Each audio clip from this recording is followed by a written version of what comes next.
This episode is brought to you by Topper Jewelers. Y'all know that we are a huge fan of Toppers for their expertise in the almost 20 watch brands that they offer. But did you know that they also carry an amazing selection of pre-owned watches as well? From higher-end brands to micros and everything in between, Topper Jewelers has curated a collection of pre-owned watches in excellent condition that are offered at great values and from a trusted source. Check out their website, www.topperjewelers.com, each Friday for new pieces added to the pre-owned selection.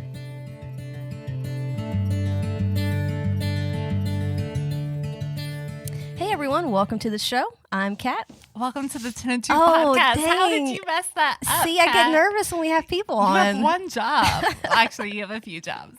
But like this is the start. Well, you try doing it. Do it. What is You don't even know it. Hi everybody, welcome to the Tenn podcast. My name is Catlin. I'm Kat. And we're here every week talking watches, travel, adventure, and the world of horology. You messed it up. Damn it. You messed it up. It's fine.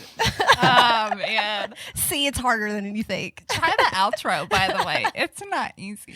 It is really hard. I had to read from a script when I did it last week. Yeah. We're not good at this, guys. Oh, we're already a disaster. But today we have another fun episode because we have our friend Daniel. Hi, Daniel.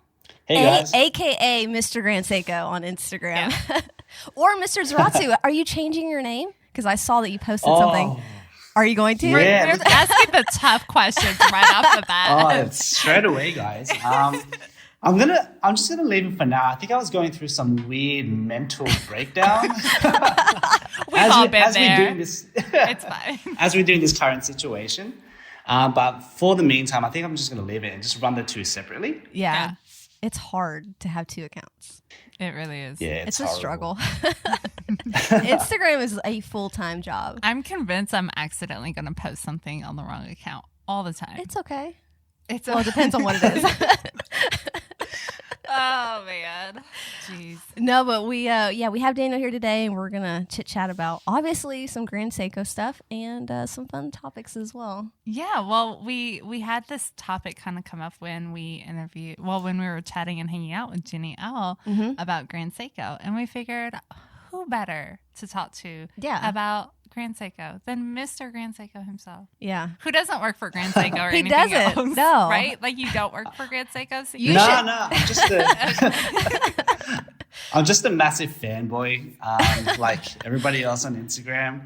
And I feel like sometimes I come across as maybe I'm a fraud because I feel like there's other people that know so much more about the brand than me, but I'm happy to I guess sustain the name for as long as I can until somebody takes it from me. I mean, you are what I consider like a true enthusiast, though. I mean, You are such a fan, and it doesn't matter how much you know about the brand. I mean, listen, you beat out Handsome Rob, so you should feel like really good.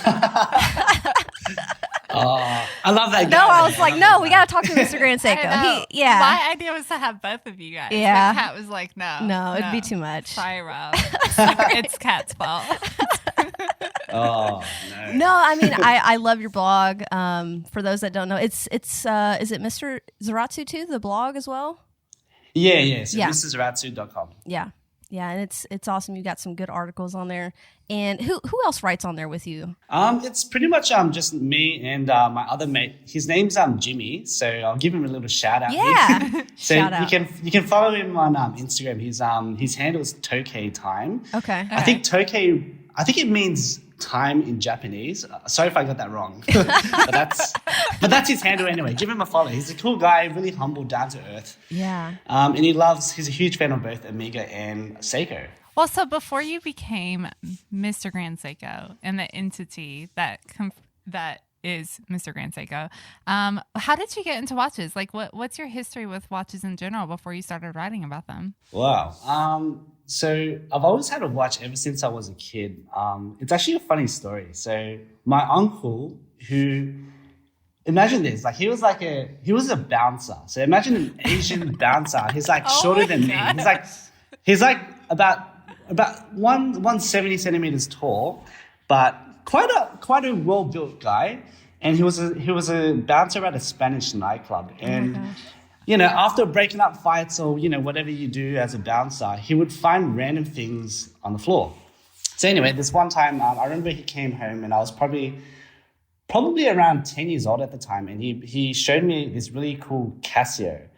And I thought it was cool anyway. So I wore that thing throughout my primary school, and I've always had something on my wrist. There's even a photo of me somewhere on Instagram of me wearing it. And then I think that sparked the interest of watches. And then it wasn't until probably a decade ago when an ex-girlfriend's father, who was really into watches, he got me a Seiko 5 from Japan. Oh, nice. And I remember seeing the thing, and he was telling me that you don't need a battery for this. It pretty much gets powered by the movement of how much you wear it on your wrist. Yeah. And it's a mechanical watch. And I remember thinking that, like, wow, this is absolutely incredible. I had no idea how these little cogs and, wheels work. Yeah. And I remember just flipping it over, as one does when they've never seen a mechanical watch before, looking at the movement, and it wasn't even decorated. It was just a Seiko 5 movement. Yeah. But I remember thinking, like, wow, what is this thing? This is a whole nother dimension, man. And I pretty much got hooked on that ever since. Yeah. That's how it goes usually. Yeah. I mean, I remember, like, I'm trying to think. I think the first, like, see-through case-back watch I had was a Seiko 5, like an SNE or SNG something. And yeah, I remember just being like, oh my gosh, this is so cool. Like, you can see the rotor, you can see the cogs, and you feel like you have something truly, I mean, it is mechanical, but like, it's like an engine on your wrist. And it just drives my passion for watches in general. Yeah. I think, I don't know, because I think the first time I really saw movement was with my Omega, with my Seamaster. What a movement to see. Whoa. Spoiled. Oh my God.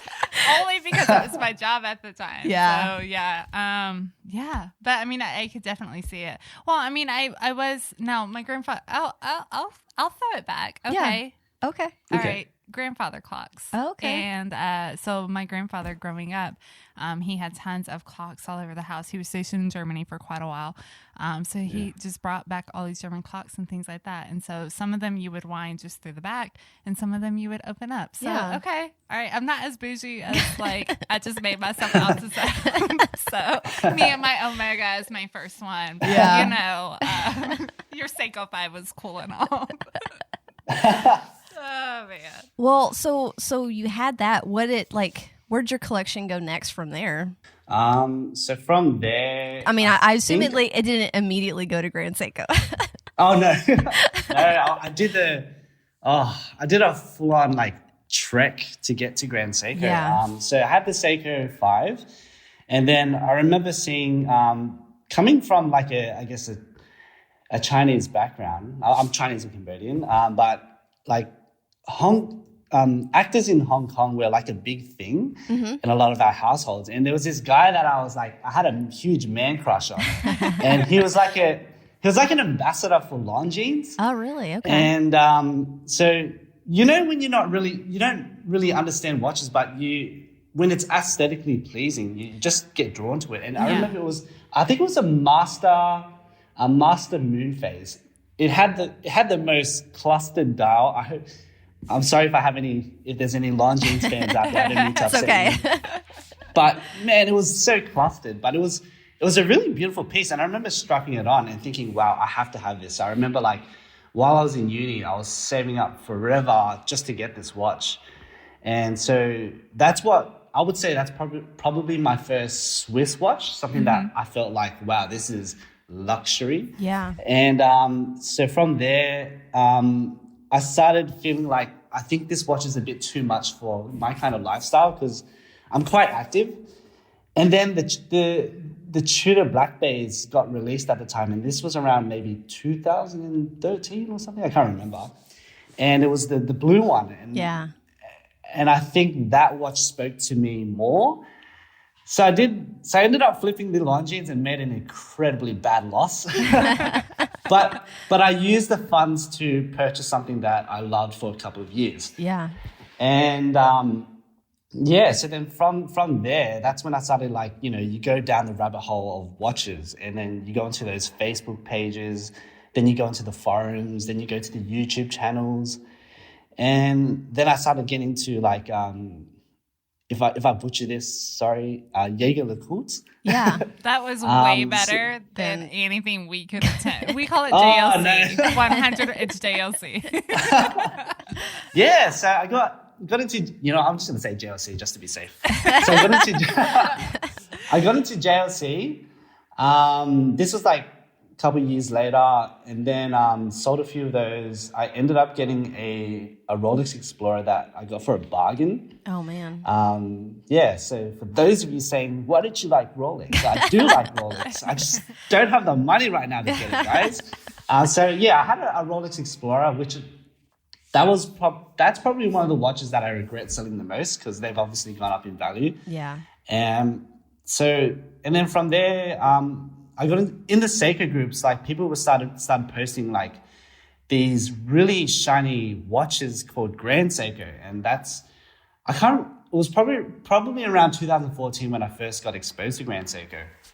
And I remember just seeing the dials and the intricate details in them, and even the cases. I noticed that there was a different shine to them compared to other watch brands. And so I started reading more about them, and I love the underdog story. I'm a sucker for that, like the little guy taking on big guys and actually winning in some cases. Yeah. And then I remember reading an article by Jack Forster from Hodinkee. I think it was a 2-watch collection. We had a Grand Seiko and a Lange watch side by side. And from then, that's when I just completely got addicted to Grand Seiko, and I guess the rest is history. Yeah. How about you guys?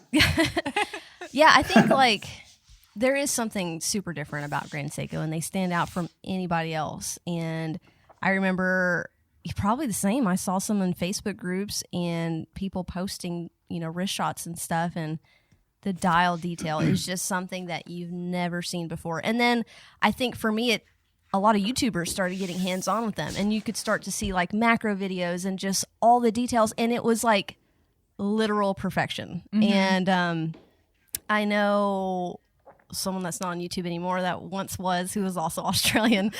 He did a video. That's very vague of you. I know.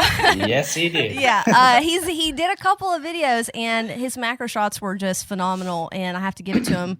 I've never seen anything like it. And he did the same with Rolex, and you could see imperfections, and you could see, extra paint here and there. But on the Grand Seiko, it was perfect. There were no imperfections on the dial. And that's just honestly what's drawn me to the brand so much. And I probably had 2 or 3 in my collection so far. None of them have lasted, unfortunately, but I will say that I went through a very strong flipping phase. I'm happy to announce that I am no longer a flipper. I don't think, but it's hard for me because I so badly want to have a Grand Seiko in my collection, but I haven't found that one. And we talk about it all the time on the show that it's almost overwhelming sometimes because they have so many options. And then I find the one that I like, and it's like some random version they did for Asia or something, and it's limited edition to 12, and I'm like, shoot, well, I'm never going to get that. But we talked about with Jenny just the perception of Grand Seiko, and sometimes it hurts that it has Seiko on the dial. How do you feel about that? I know people have probably told you the same thing. I'll never buy a Grand Seiko. It has Seiko on the dial, blah, blah, blah. I love your man voice. That's my man voice. That's my, It's amazing. It's a very dude thing to say, isn't it? Because it's dudes. In terms of the double... 100%.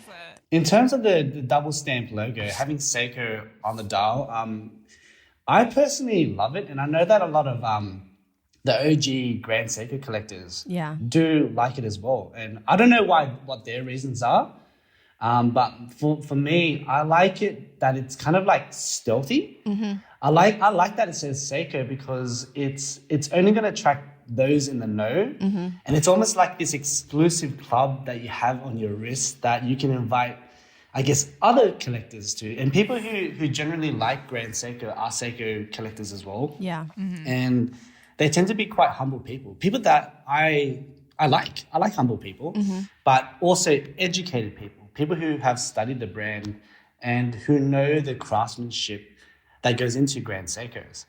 So I think having Seiko on the dial I think that kind of celebrates that. Yeah. And Japan is known to be like a culture that doesn't really boast about what they do.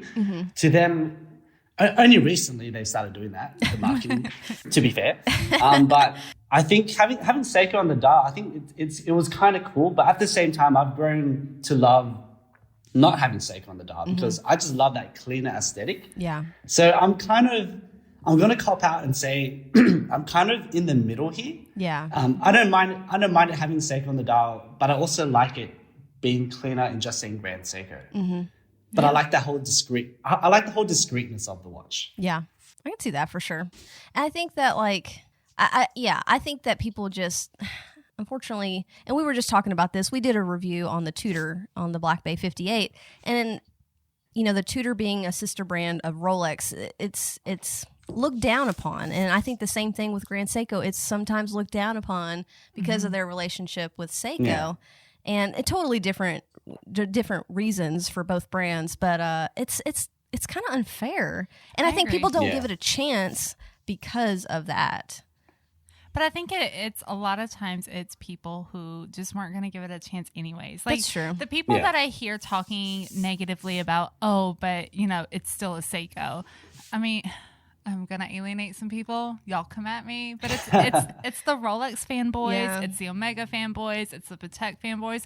Y'all aren't gonna buy one anyways. Let's just be honest. Like, y'all are only gonna buy what you love that has that crown on the logo or whatever. I feel like there's a whole new generation of watch enthusiasts that's really starting to come up in the last couple of years because you have so much information available to you. Like the OG watch enthusiasts, you guys who kind of built what we have now. Yeah, I get it. Like you want to keep with your traditional, your Swiss brands, whatever. But for us who we've had, Instagram fed our enthusiasm for watches. YouTube fed our enthusiasm for watches. That's stuff that a lot of the OG guys didn't have. So you have such a different culture for us now versus for a lot of the guys who would be, it still says Seiko on the dial. Yeah. Like for us, we saw Grand Seiko as its own brand. And I feel like that probably could be what makes a little bit of a difference too, as far as from a collector standpoint.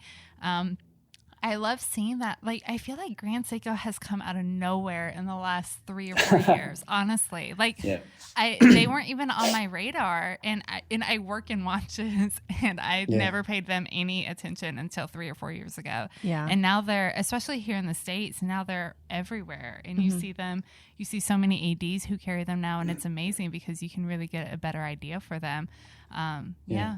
How is like the Grand Seiko scene in Australia? Do you feel like it's a pretty popular brand? I think so. Going back to what Kat said, I know both of your names are Kat. Yeah, we're both Kat. We're both Kat. It's fine.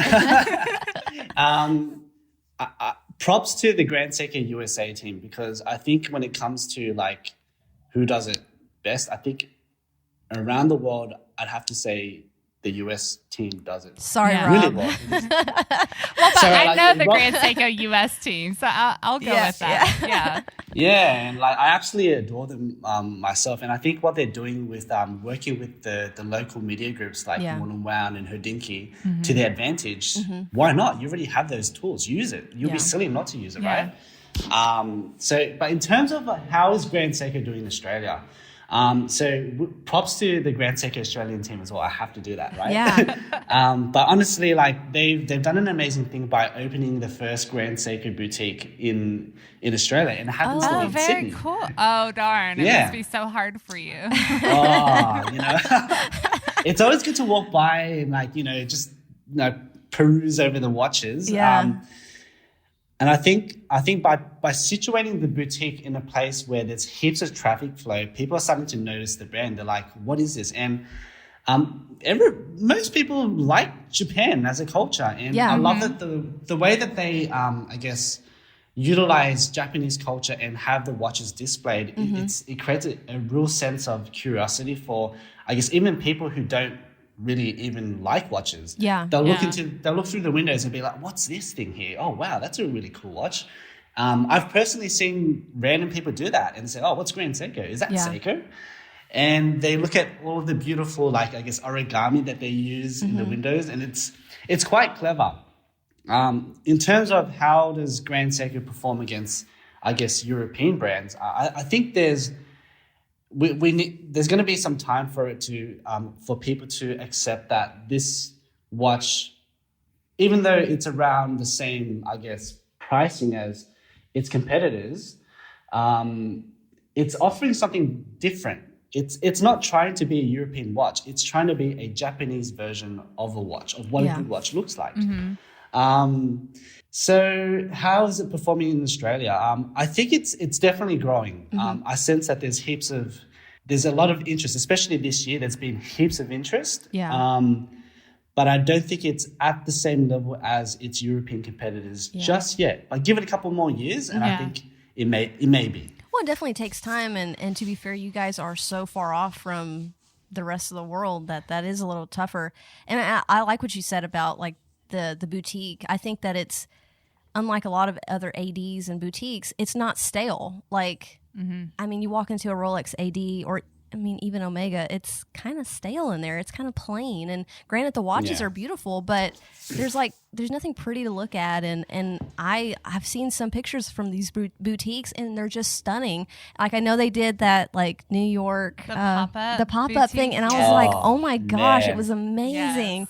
Yes. And I'd love to go to a Grand Seiko boutique, but I love that they're so connected to their culture. And if people want to buy into it, I know some people don't like the stories and stuff like that. Like, I get it. But to me, I love it. Like, I feel more of a connection to the watch knowing the history behind it. Yeah, and I think that's a really interesting point, and Daniel, you had made it too, how connected to culture Grand Seiko is.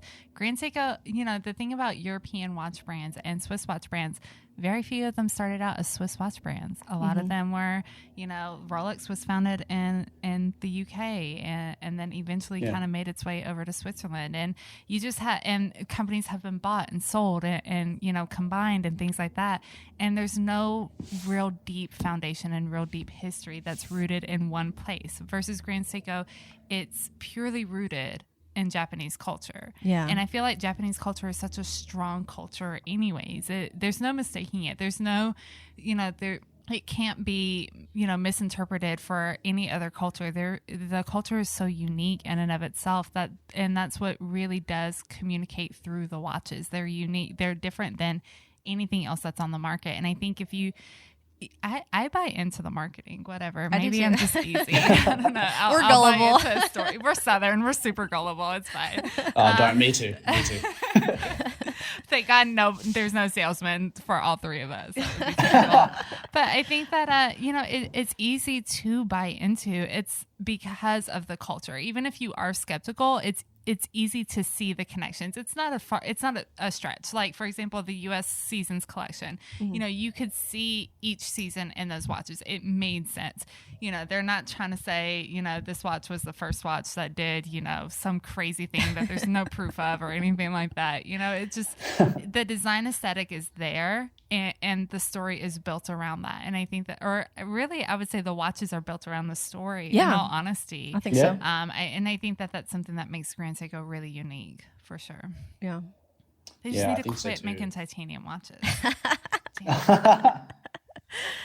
Yeah. I remember bringing up on another podcast that with Grand Seiko, I think the allure to it for me as well is that you're pretty much, when you wear Grand Seiko on your wrist, it's almost like you're wearing the country on your wrist because I don't know if you guys know, but with Japanese culture, when they start something, they do it to the best of their ability. Like, they become obsessed with finishing it.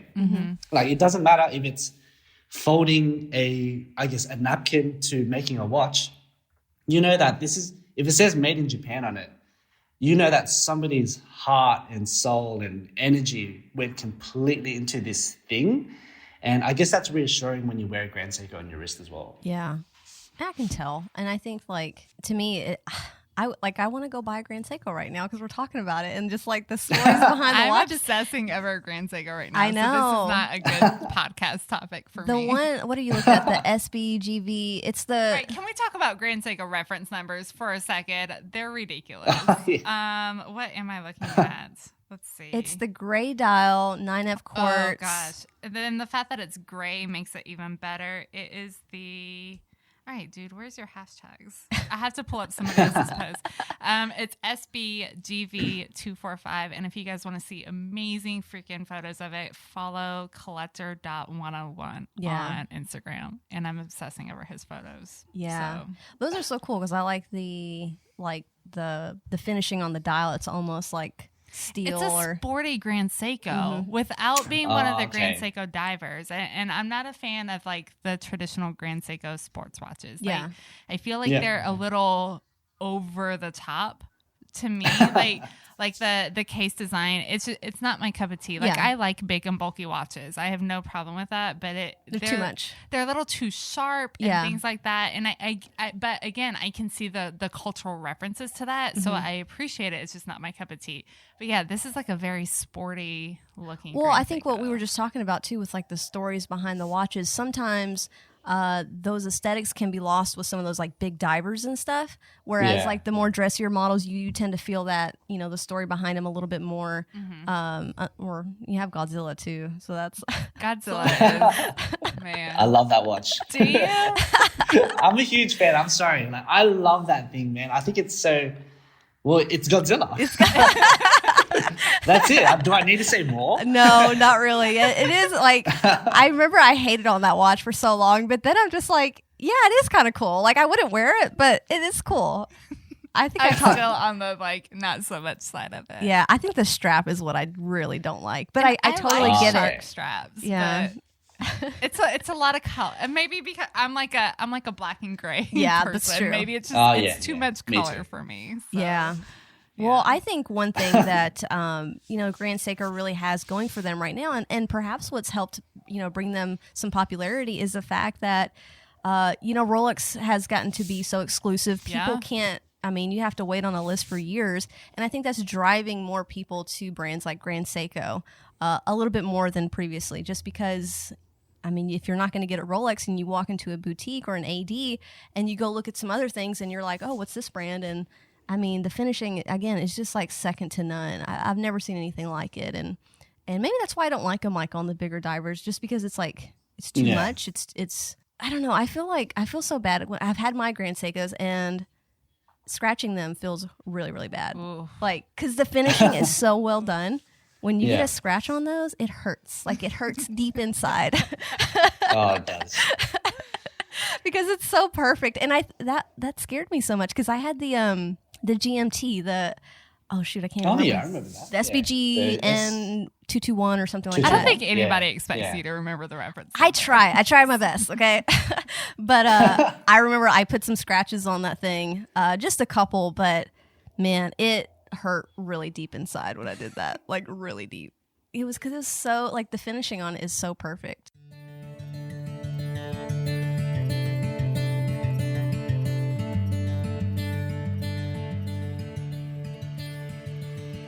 And now for a brief message from our friends at Topper Jewelers.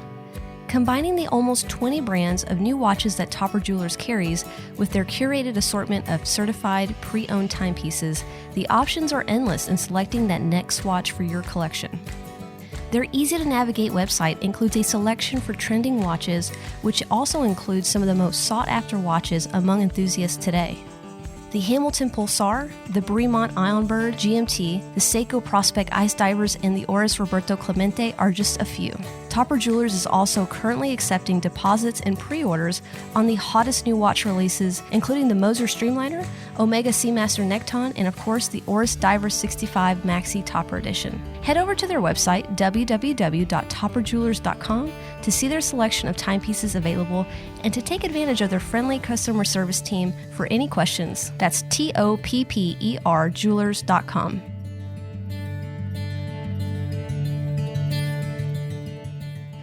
Is there any like what's on your list right now is like your go-to Grand Seiko? Like if you could have anything right now, what would you go by? Oh, I just recently bought the SBG P005, which is basically the modern reinterpretation of a 44GS case.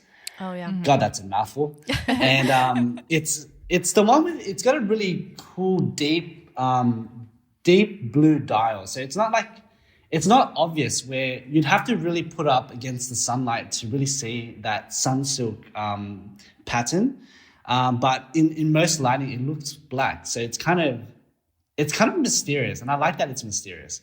So the thing about this watch, it's got like a jumping hour hand. So it's kind of like, in a way, it's kind of like marketed like a GMT, but without having that second time zone. Yeah. Where if you're lazy like me, I'm not going to bother reading 2 time zones. I'm just going to quickly jump. So if I'm jumping into another state or another country, whenever that happens, I would just quickly adjust that hour hand, and that's about it. Because truth be told, we're just going to use our phones. Check time zones, right? Like, I don't care what people say. You're just going to use your phone. Yeah. So that watch is pretty handy, and that's probably my go-to watch at the moment, only because it's new. But the watch that I've always loved was the first Grand Seiko that I ever bought for myself, which is it's the SBGW031, which is it's a time-only piece. If you guys saw it, it's quite popular. It's all over Instagram. It's the updated model just has a 2 in front of it, so SBGW231. Man, I sound like a nerd right now. No. But it's basically it's 37 mils. It's a time only watch. It's got a similar dial color to your old GMT. Oh yeah. And it's a beautiful piece. You'll know when you see it. Yeah. I love that watch. Like, honestly, it's only got 30 meters of water resistance, but I take that thing everywhere. I've even accidentally dropped it into a pool of water, and I was like, oh man! But it turned out to be okay. Yeah, which is funny because I think that was one of your concerns about your Grand Seiko and why you ultimately sold it. I think it was, and I mean, I feel kind of bad about it now. Because I've heard from some people that they do test beyond that 30 meter, and it's just that's what they put on there. But yeah, I don't know why I'm so obsessed with water resistance. I really shouldn't be, and I do regret getting rid of that watch, absolutely, because it was stunning. And I probably will. I will buy it. I'm not going to even lie. Like I will probably buy that watch again. But yeah, I wish they would do a little bit more. Like, I understand it was like a dress piece, but to me it was like a very sporty GMT watch. I was kind of disappointed they didn't, put more water resistance on it. And at the time, I had a job where I was working in a hospital, and I was washing my hands every single day, like 100 times a day, and I was just worried about it. And I don't want to be worried about my watch. I want to be able to put it on and just forget about it and go through my day. But that watch will be back in my collection at some point. It was so stunning. It was so stunning. I loved it. Especially if they reintroduce it with higher water resistance, that would be awesome. I'm trying to I think I even sent an email to Grand Seiko. Shut up. I did. And I was like, hey. Hey, I know you don't know me, but I just wanted to ask, hey, you don't have to tell everybody else, but do you guys do you test this for way beyond? And they didn't say anything, but I've kind of heard through the grapevine that I would have been fine. I would have been fine with it. So okay. Yeah, lesson learned. Well, that's good to know then. Yeah, yeah, and I think a lot of brands do that. I think they do test beyond what they put on the watch, but just to be careful, just to be safe. You have to cover yourself. At the end of the day, it didn't have a screw down crown. It's not a dive watch or a sports watch or anything like that. So, that sucked. If that watch had water resistance though, at least 50, I would have been so happy. That to me, every watch should be minimum 50 meters. I would have been fine. But the Speedmaster is 50 meters and everybody bitches about it. That's because everybody's we like to bitch about stuff in this community. First world countries, guys. Oh, man. Our problems. These are serious life problems. They are. I need more water resistance on my luxury timepiece. Of course. Even though I don't even swim with it. Well, I think too, once you get to a certain price point, for me at least, over the kind of 2K mark, I want it to be able to do pretty much anything because that's a lot of money. That's a lot of money for anybody. And, I just want it to be a watch that I don't have to worry about. And if it's sitting in the safe a lot, or if I'm only wearing it when I'm dressed up, then it's just not worth me having. I can't justify it. I'm not that rich. Yeah, it's tricky, isn't it? I think it's a lot. That 30-meter issue, it's almost like what kind of doesn't sell it for a lot of people. I know that heaps of people were asking me about that, your 221. Yeah. And then as soon as I mentioned, but it's only got 30 meters of water resistance, just so you know, they're like, oh, I know. yeah, I'll keep looking around then. I'm like, What "Oh." is everybody Sorry, doing? Grand I'm so confused as to what y'all are doing with your watches. Yeah. We're just scared. We're I'm scared. so confused. Don't hate. Don't hate. I mean, I'm going to be the person who gets like a 30-meter water resistant watch and gets water damage because of all the trash talking I've done about people. I hope that never happens. I really do. If it does, please let it be like something really cheap. Yeah. I know. I know. All that talk about your Speedy too. What is that thing like? Stop. Don't you even. Where is there? This table is wood, right? Yeah, it is. Don't you even. Sorry. Oh my God. Just put that on me, Ricky Bobby. How dare you? Oh my goodness. Well, I know we forgot to do a wristwatch check. Oh, yeah. Yeah. What are you wearing today, Daniel? Oh no, I'm actually watchless today, What? but I will be putting on like. All right, in your defense, it's morning time, so we'll allow it. You could have let's go with lied that. for the record. I can't do that. We won't I'm tell a horrible anybody. liar, guys. For the sake of this podcast, I will be wearing my Grand Seiko SBGP. You can wear a watch you don't even own. Yeah. How about you guys? What are you wearing? I've got on my Omega Seamaster, the white dial, 300 meter. Nice. Yeah. I saw that on your Instagram feed. That's a beautiful watch. It is stunningly beautiful. I really, really like it. I'm trying to decide if I like the bracelet. I put it back on. I cannot decide. I can't decide if I like it or not. I feel like it's such a versatile watch, and it looks so good on the NATO strap, though. It looks really good on the Maybe NATO strap. come winter time, like when it's really cold, you'll like the bracelet more. Maybe. Yeah, because it's still kind of hot here. I'm ridiculous. It's like 80 degrees today, and I'm wearing a hoodie. Yeah. But in my defense, it's been cool all week, and I don't check the weather. I just assume that once fall starts, like we're going with it. Yeah. I didn't know I was going to be sweating all day. Yeah. What do you got on today, Catlin? I have the Hamilton Pilot Day Date, which is actually my son's watch that I stole this morning from him. Yeah. Oh, yeah. I think I noticed that. You put up on your Insta stories, didn't you? She steals it off. I mean,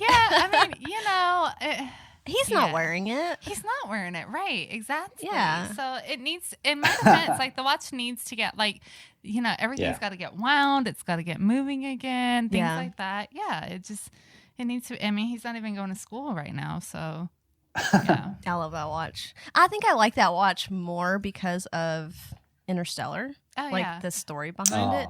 I didn't even know this watch existed before Interstellar. I know that sounds terrible. Sorry, Hamilton. But it's beautiful, and it's one of those like watches that you really have to see in person because the way that it just plays with the markers in the hands are just insane on this watch. I love Hamilton. Yeah. I'm a big fan. For sure. I'm a huge fan of Hamilton as well. I love their khaki field watches. They are yeah. so beautiful. It's the best entry like watch, I feel like, at a little bit of a higher price point. Like if you're gonna enter into this hobby, you have $500 to spend. I definitely Hamilton Pilot or Hamilton khaki 100%. Yeah, I think like it's the perfect watch because they're manual wind. You can kind of like really get a feel for having a mechanical watch. The power reserve is insane. I think it's like 80 hours or something like that. So that's really cool for someone that's like basically just starting out. Yeah. But yeah, they're fantastic. I'm a huge fan. And you could do a quartz version of it too. Oh, There that's are true. quartz versions. There's a lot of quartz versions. Mm-hmm. They have that whole line is crazy. Yeah. They have so many. So many. But again, they have something for everybody. Everyone. Yeah. Yeah. Speaking of so crazy and a million collections, so how do you feel about Grand Seiko in the sense that it seems like they are always putting something new out? Do you feel like that cheapens the brand at all, or? As in, like they're releasing heaps of limited editions. Is that what you mean? But not even limited, just but like it seems a like lot. every couple of weeks there's new watches that are coming out. Yeah. That's a tough question. And I remember somebody when I was doing the Insta Live with Rob, somebody threw that question at me, and I was also stumbled, and I should have. You've prepared had for all this. this practice. What are you talking about? I had all this time, man. Man. And I will go back and say that I personally don't think it's a bad thing because in the end, this is a huge watch company. Like they don't just make, I guess, Grand Seiko. It's also Seiko as well. I know they've separated the two companies, but they're a watch company. What else are they going to do? Not make watches? So that's all I'm going to say. And I think as fans of the brand, I think we should why not be more optimistic and be excited that, hey, look, there's another cool piece. Yeah. How's it different to the other one? I mean, like, unless you're going to go buy it, like buy every single piece, which I doubt you are, then why the hate, man? Yeah. Just appreciate it. Why the hate, man? I That's like gonna it. be the new tendency, but motto. Why the hate? Sorry. Why the hate, man? Why the hate, man? I love Why it. the hate, man? I love it. I freaking love it. We're gonna get this hashtag trending. Yeah. Oh, yes. Let's make it a Yes, hashtag. I'm All down. right, I'm down all with right. that. Why the hate, man? But it's true, right? Like, It is. I they're a agree. watch manufacturer. You can't not tell them to make watches. Yeah. Well, and I think that there's something to having a big catalog. Like, yeah, okay, it's nice to just, I guess sometimes you get a catalog from a watch brand and it's like, a few pages and that's it. But then you eliminate so many people who would buy something except for, I want a different size or a different dial color. I think, that's one thing that I do appreciate about Grand Seiko. And none of them are similar at all. Yeah. Each watch is totally different than the last one that they come out with. And I really do like that. I like that they're not just taking the same watch and making it in 5 sizes, and different dial colors. They're taking one watch and then creating something totally different with the next. And I think that it really shows how much depth the brand has. Yeah, Yeah. I can see that for sure.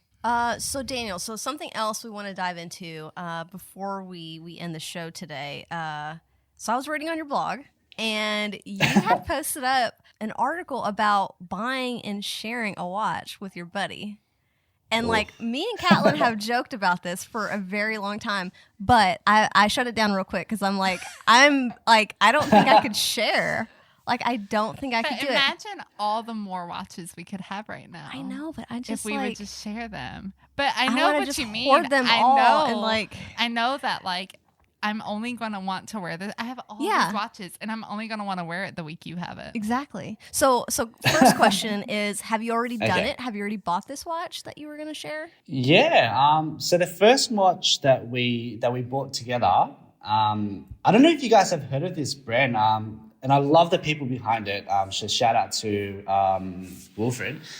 They called it Atelier Wen, and so it's basically 2 French dudes that are like lifelong friends, and I think they studied in either Hong Kong or was it China, at some business school. And part of their project was to create a product. And so they both loved watches, and I guess the French have a deep appreciation for, I guess, good craftsmanship, so on and so on. Yeah. So they thought, what if we could take something, being Chinese myself, I guess, I feel like I'm allowed to say that there is a stigma when something says made in China. It's I guess related to something that is poorly made, and that's not entirely true. So what I think these guys were trying to do at Atelier Wen was, how can we take China, or I guess it's history, because they have a rich history that's actually inspired even Japanese culture. Yeah. Infuse it with European, I guess, art, and create a watch. And so I really love that. And I guess going back to the whole underdog story, Yeah. I love the watch for what it represents. I guess it's the collaboration between 2 countries, if you can call it that, into making one beautiful product. And I was a little bit unsure if I wanted to completely commit to it. So I was talking to Jimmy, aka Toko Time. Yeah. What do you think? Oh, no, actually, sorry, I shouldn't take the credit for it. It was actually his idea. I was the one that... He's gonna call you out very publicly. He's going about to call me this. out, man. So it was his idea. So he was like, okay, well, why don't we just go Harvey's on it? And I was like, what do you mean? And it's like, well, we can both split the bill and co-own it. And I was like, okay, so what does this entail? And I think one of the reasons why we were okay with doing this is because it's not a $10,000 watch. It's a piece that's like under $1,000, which is still a lot of money, and I respect that. Yeah. But at the same time, it wouldn't hurt as much if something would happen to the watch. Yeah. Right. Knock on wood. So we took the plunge, and we found that, hey, this is actually not bad. And so and because we're both really good friends and we trust each other, like I was saying, he's a really good guy. He's not going to run off with the watch or whatever. So we just did it, and we've never looked back since. And since then, we've owned. We bought 2 more watches. So we ended up buying an Asia limited edition Citizen. It's this really cool blue watch, and then we ended up getting I think it was a 90s Longines, which is an absolutely beautiful watch. And so I encourage you to do it if you have a really good friendship. Wink, wink at both of you. And this might be the end of 10 and 2. Something goes wrong. I don't know. Or let's be honest, whenever Kat decides she wants to flip it.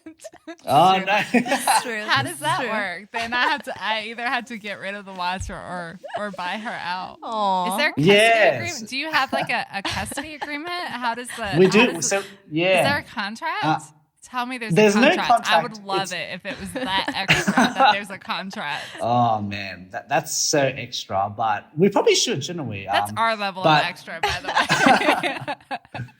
I'll be emailing you, Kat. I need you to sign this I'm today. like a part-time attorney sometimes, so I got custody schedules down. You've got custody. It really is like owning a child, isn't it? Oh, I shouldn't say owning a child. No, it is. It is. No, we get it. Yeah.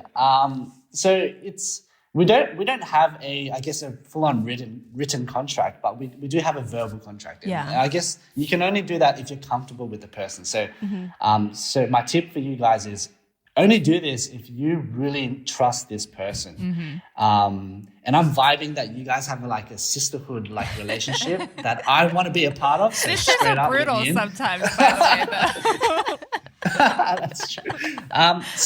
So we have that close friendship, and before we committed to this, we were like, okay, so what's the deal with this? If you scratch it, who's going to be paying for it? Obviously, it's the person who scratched it. And if you do want to sell it, and if you do want to sell the watch, then either you're going to split the I guess the final profits price of the profits or whatever it is.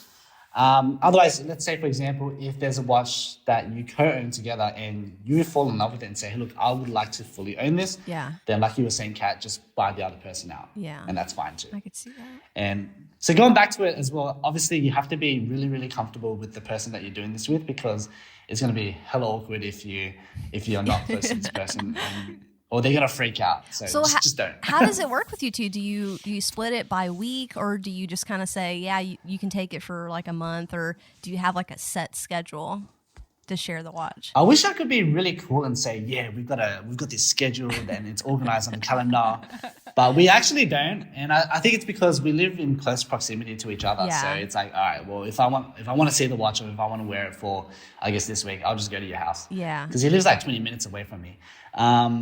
But let's just say, for example, if he were to happen to live in another state, then it could probably work best if you maybe split it weekly or monthly. I think that'll be a good deal. But yeah, in terms of me and Jimmy, we have absolutely no agreements, whatever. Like, we'll just, if you want the watch, just you take it. I think it could be a really great idea for a lot of people. Yeah. I genuinely do, especially if you have a really close friend. Like, we have a close friendship. We definitely could do it. And we see each other once a week, every week. Pretty much. But we also know. Love the pitch. We know ourselves. No. We know ourselves. We're stingy. And we're greedy stingy sometimes. F. And we're greedy sometimes. And like, even when we have watches in for review, sometimes I'll get a little jealous. I'm like, man, Kat still has this watch. When do I get to get it? Like, I want it now. I know. It's just the nature of the game. I know us, but I think for a lot of people that this could be a really great option to maybe to even dip your toes into. Like, if you're just starting out collecting, you have a great friend, but you guys are really at that $300 to $600 price point, in your collection, and that kind of gives you the option of getting into something a little bit nicer and splitting it. But, I would probably recommend having something in writing, but that's also just because I have other things in writing. Yeah. So, I think it's a neat idea. It really is, especially if you have a great friend.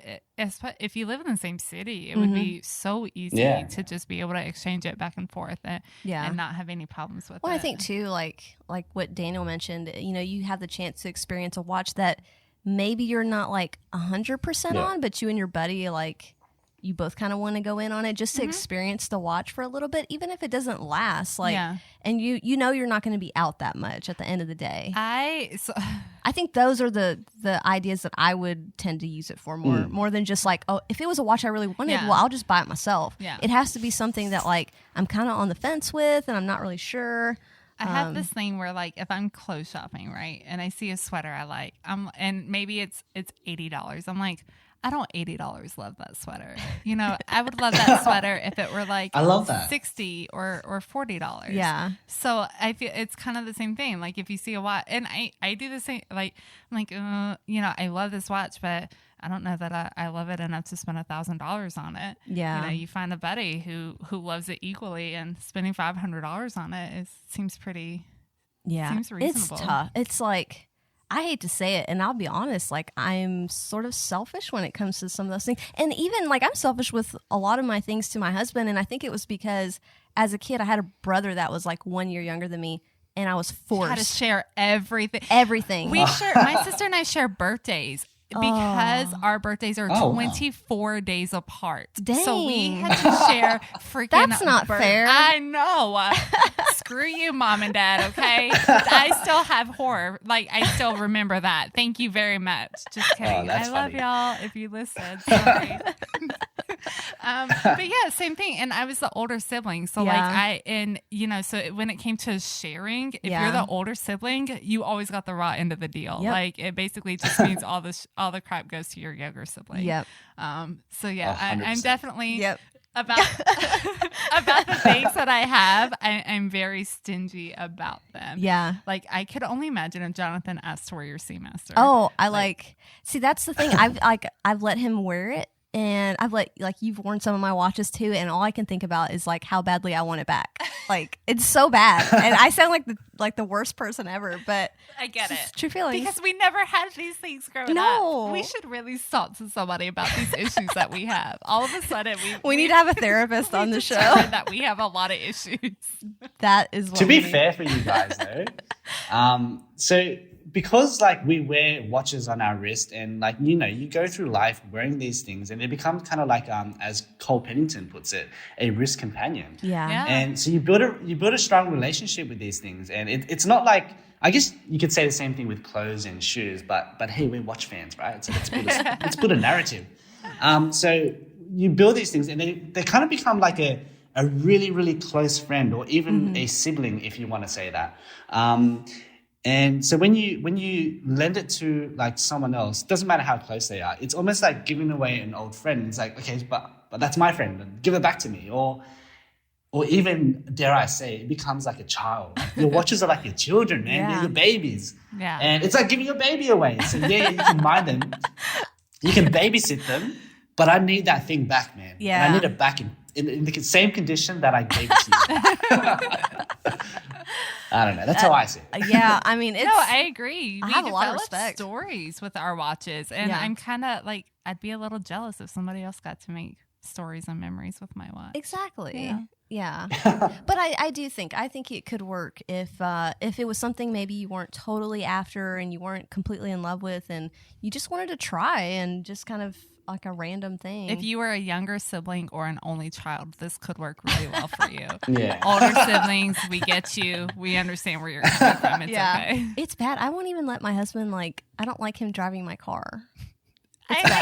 First of all, I hate when anybody drives your car I because know. why do they adjust the seats Everything. just to go to the freaking gas station and back? Just suck it up, Buttercup, okay? And drive with my mirrors in the place that they are and the seat in the place that it is. And don't, like, I sit straight up when I drive. Oh, and when a man gets in your car and they lean that seat back, I'm like, come on, dude. And I've got long legs. So that's a whole issue. Anyway, sorry. I love it. That's awesome. Oh my gosh. Well, I guess we'll wrap up the show. Daniel, it's been awesome having you on today. Thank you so much for joining us. Yes, thank you. We've Thank been you both wanting of you to have for putting up with me. No, Thank you for putting up with us. Yeah, honestly. really. Like, it's been a long day, so we're probably an extra disaster right now. Yeah, we've been wanting to chat Grand Seiko for a while now, and who better to talk about it with than Mr. Grand Seiko himself. So where can I appreciate that. well, where can people find you and your blog? Yeah. So they can find my blog at www.mrzaratsu.com. Mm-hmm. I also recently started up an Instagram account, and I know that some of my followers already are probably rolling their eyes at me, but I don't care. So you can follow me at the blog at Mr. Zaratsu, and otherwise you can just follow me normally at Mr. Grand Seiko. Yeah. Awesome. All right. Everybody, you want to take us out? Oh, you're not going to do it this time? Oh, do you want me to? You can find us on Facebook, Instagram, and Twitter at Tenn2 Media, and on YouTube at Tenn2, and our website at www.tenn2.com. That's TENN and 2.com. Damn. How's that? Okay. Well, Nailed I feel like it. I'm forgetting something. We have a lot. I think that's it for now. Okay. We're just going to call that it. And with that, we'll bid you adieu. Bye, y'all. Bye.